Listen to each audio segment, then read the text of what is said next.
Vous faites bien de nous suivre. Bonsoir et bienvenue à vous. Voici le sommaire de cette édition. Le séminaire de Pâques se poursuit au Centre chrétien pour la restauration CCR. Ce vendredi, 3e jour du programme, l'enseignement a porté sur la libération de l'esclavage et du péché.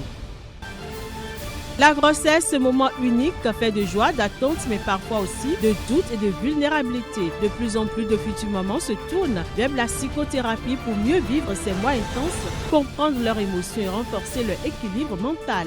La télévision Maranatha Bénin s'est intéressée au sujet. Chaque jour, des milliers de personnes souffrent en silence de douleurs dentaires évitables, car derrière un simple oubli de brossage ou une mauvaise habitude alimentaire se cache parfois un véritable problème de santé. Quels sont les bons gestes à adopter? Vous suivrez l'interview accordée par un spécialiste en la matière à notre équipe de télévision.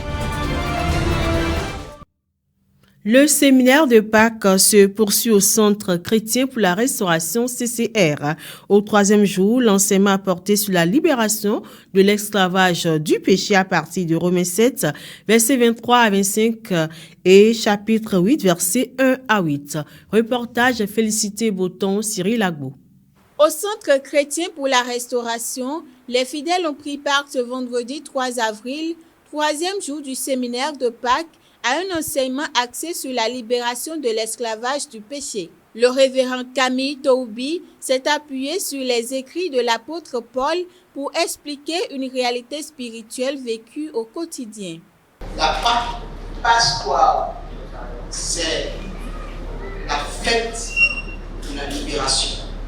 C'est le repas de la libération. Et quand on parle de la libération, donc il y a quelque part l'esclavage. Israël se retrouvait en esclavage et avait besoin d'être libéré. Ce qui a libéré Israël, c'est la Pâque. Et Paul a dit, il a tout fait, il a été vécu, ça a tout ce qu'il a fait. Il a compris qu'il ne peut pas obéir à la loi. Misérable que je suis, il pourra me délivrer. Et c'est là qu'il dit, heureusement, que Christ est arrivé. Beaucoup parmi nous paraissent spirituels, mais luttent sauvagement contre quelque chose qui refuse de s'en aller. C'est ça, être esclave du péché. Le message ne s'arrête pas au constat. Il ouvre aussi une voie de sortie. Dans Romains chapitre 8, l'accent est mis sur la liberté offerte à ceux qui marchent selon l'esprit. Et c'est là où l'apôtre Paul a dit, qui me délivrera? Mon frère, je crois que Dieu peut faire quelque chose cette semaine. Aucun homme ne peut se sauver de ça sans l'avènement de Jésus-Christ. Christ est la solution de la libération de l'esclavage du péché. Tous ceux qui ont Christ, il n'y a plus aucune condamnation pour eux. Si tu as trouvé Christ, ou si Christ t'a trouvé, pour te sauver de ça,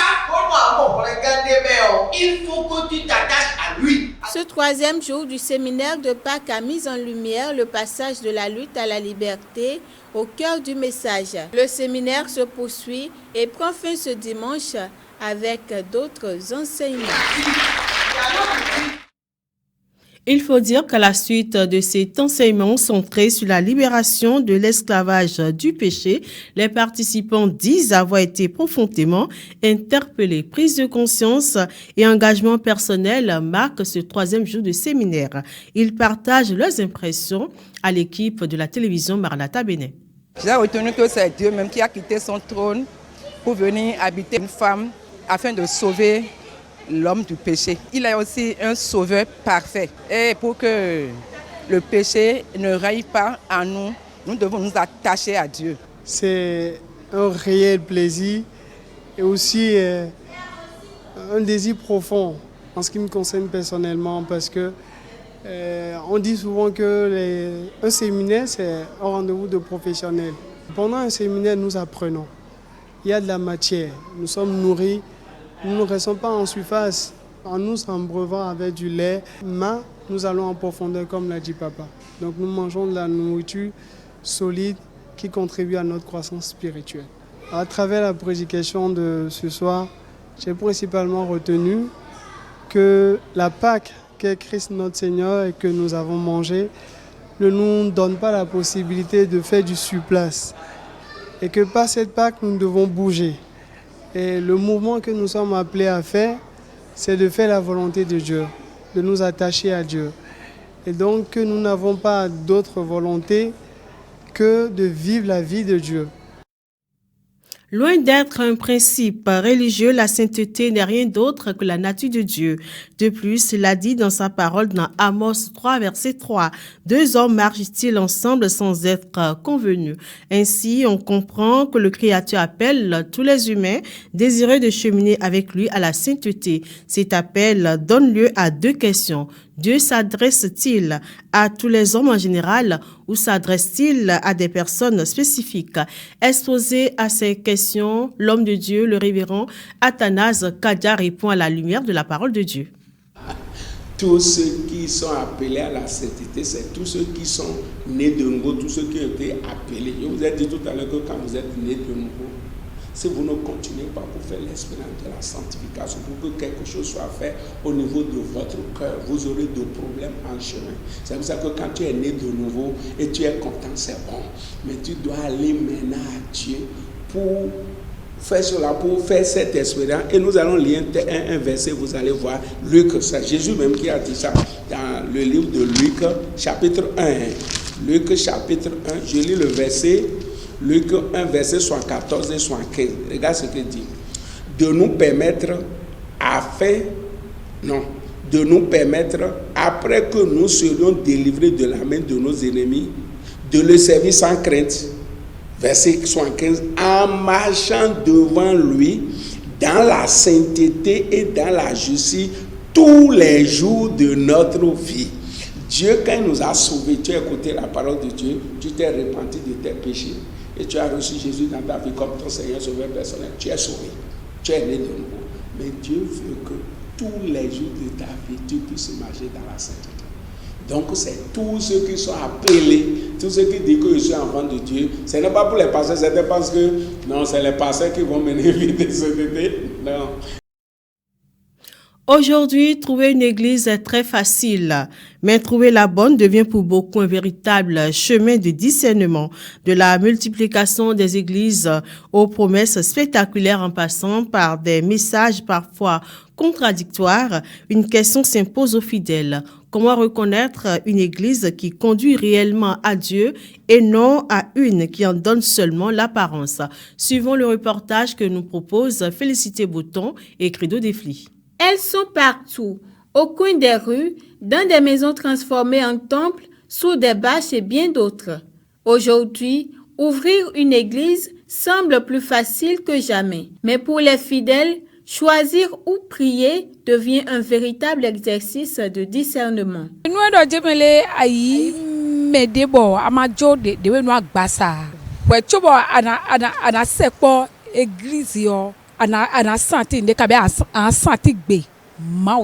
On ne peut pas distinguer une vraie église d'une fausse selon la chair. Même la Bible nous parle des faux pasteurs et des vrais. Mais celui qui n'a pas l'esprit en lui ne peut pas distinguer le vrai du faux. Aussi église de Magnon. Mais il y a ce qu'on tu vois église de a to bio et de détermine kana yibo e la do ngenu kon yi wa no mi le e lo dian église e lo di église fitem kana yi bonado mo won gan ni a bio e de me de duro e de me et si a lui a so. Face à la prolifération des assemblées, la Bible reste le repère fondamental. Pour le révérend Kpade, ce n'est ni le discours ni les apparences qui authentifient une église, mais les fruits qu'elle produit dans la vie des fidèles. Quand vous allez dans Matthieu 7, le Seigneur Jésus lui me l'a dit. C'est à leurs fruits que vous les reconnaîtrez. C'est à leurs fruits. Les aiguilles pilules, Vous pouvez aller dans n'importe quelle assemblée. Quand vous allez là-bas, observez le culte, du début jusqu'à la fin. Observez la vie que ceux qui sont là mènent. Voyez s'ils mettent en pratique ce que la parole de Dieu dit. Est-ce que le pasteur met en pratique ce qu'il prêche? Est-ce que les diacres, les diaconesses mettent en pratique la parole de Dieu? La Bible dit que c'est spirituellement qu'on en juge. Si vous avez l'Esprit de Dieu, vous saurez si Dieu est là ou pas. 2. Si vous passez du temps là-bas, vous allez voir la vie que les gens mènent, la vie que les dirigeants mènent. Et c'est ça qui doit vous alerter. Dans la prédication de l'Évangile, ce que le pasteur prêche, est-ce qu'il prêche toute la totalité de la Bible ou il soustrait délibérément certains passages et en rajoute? La Bible dit, vous n'ajouterez rien, vous n'en retrancherez rien. Si on prêche contre l'adultère et que les gens vivent dans l'adultère, le prédicateur lui-même vit ou bien dans certaines églises, vous voyez que le dirigeant, il a 2 femmes. D'autres ont 3 femmes. Et ils s'en vantent pour dire que la Bible n'interdit pas ça. Si vous allez dans l'Ancien Testament, David a eu plusieurs femmes, Abraham a eu 2 femmes, et Agar et choses là, Sarai, etc. Quand vous entendez ces choses, la Bible dit fuyez. Dans un paysage religieux de plus en plus dense, la foi ne doit pas exclure la vigilance. Discernement, connaissance des Écritures et responsabilité personnelle. Reconnaître une vraie Église reste avant tout une démarche spirituelle autant qu'un choix éclairé. Changeons à présent de registre.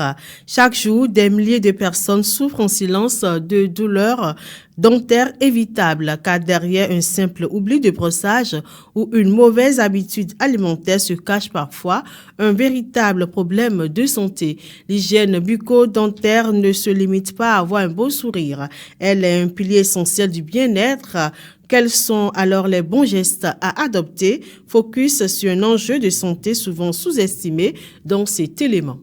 Sourire, parler, manger et respirer et bien d'autres actions sont rendues possibles grâce à un seul organe, la bouche, un organe que nous sollicitons à chaque instant, mais souvent sous-estimé. La bouche est bien plus qu'un simple organe, c'est la porte d'entrée vitale. Si elle va mal, c'est tout l'organisme qui est affecté.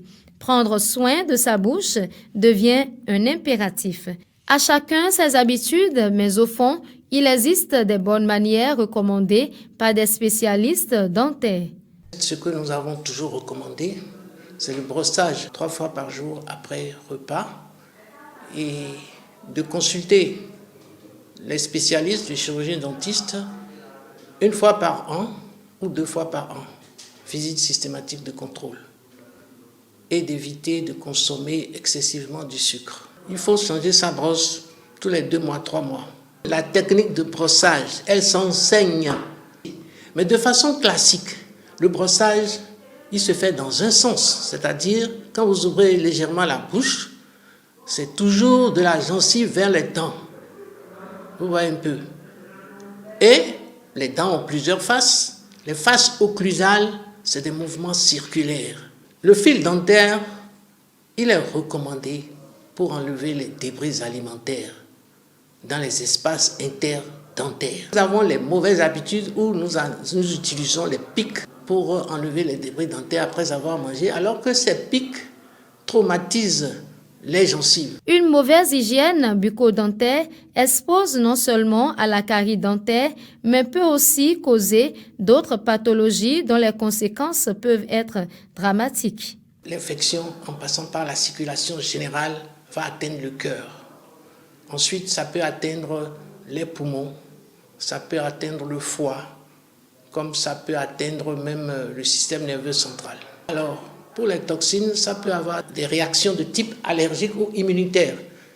Et ça entraîne le rhumatisme articulaire aigu, vous avez l'atteinte des articulations, ou bien l'endocardite, qui est une inflammation au niveau des parois du cœur. Et c'est une maladie mortelle. Selon les spécialistes, la bouche abrite environ 700 espèces de bactéries. Certaines sont bénéfiques pour l'homme, par contre, d'autres sont dangereuses. En vous brossant les dents, souvenez-vous, ce n'est pas juste un geste pour préserver l'éclat de votre sourire, c'est une routine pour l'équilibre de tout le corps. Un dernier élément pour clore cette édition. La grossesse est un moment unique, fait de joie, d'attente, mais parfois aussi de doute et de vulnérabilité. De plus en plus de futurs mamans se tournent vers la psychothérapie pour mieux vivre ces moments intenses, comprendre leurs émotions et renforcer leur équilibre mental. Entre soutien, écoute et préparation émotionnelle, cet accompagnement devient un véritable allié pour traverser la grossesse avec plus de sérénité. Estelle Dagba, sage-femme à l'hôpital Bethesda, nous en parle. Le plus souvent, on entend dire les sages-femmes insultent les femmes, mais moi, je dirais que je n'ai pas fait. Déjà, je suis une chrétienne engagée. J'aime mon Dieu, je ne veux pas voir quelqu'un que le Seigneur a créé à son image dans la douleur, parce que notre travail, nous ne sommes pas avec des gens simples. Nous sommes face à des femmes qui souffrent. Et la femme qui souffre ne peut pas gérer toutes ses émotions. Et en tant que chrétienne, tu dois comprendre ça et savoir que celle-là, elle est dans la douleur.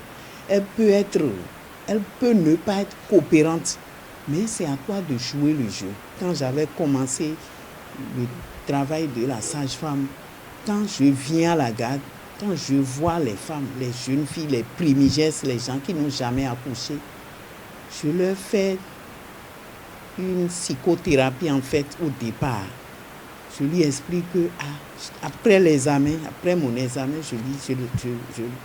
je la fais asseoir pour lui dire, tu es à tel niveau de l'enfance, tu es à tel niveau de l'accouchement. Donc là où tu es là, ce n'est pas encore l'essentiel. Donc il faut savoir qu'on n'est qu'au début. Les douleurs vont commencer par augmenter au fur et à mesure. Quand tu lui expliques tout comme ça, tu expliques le déroulement de l'accouchement à la primigesse, à la jeune femme qui n'a jamais accouché, elle va te comprendre, elle saura que parfois on leur explique tellement qu'elle attend toujours cette douleur forte qu'elle ne dira plus rien jusqu'à l'accouchement.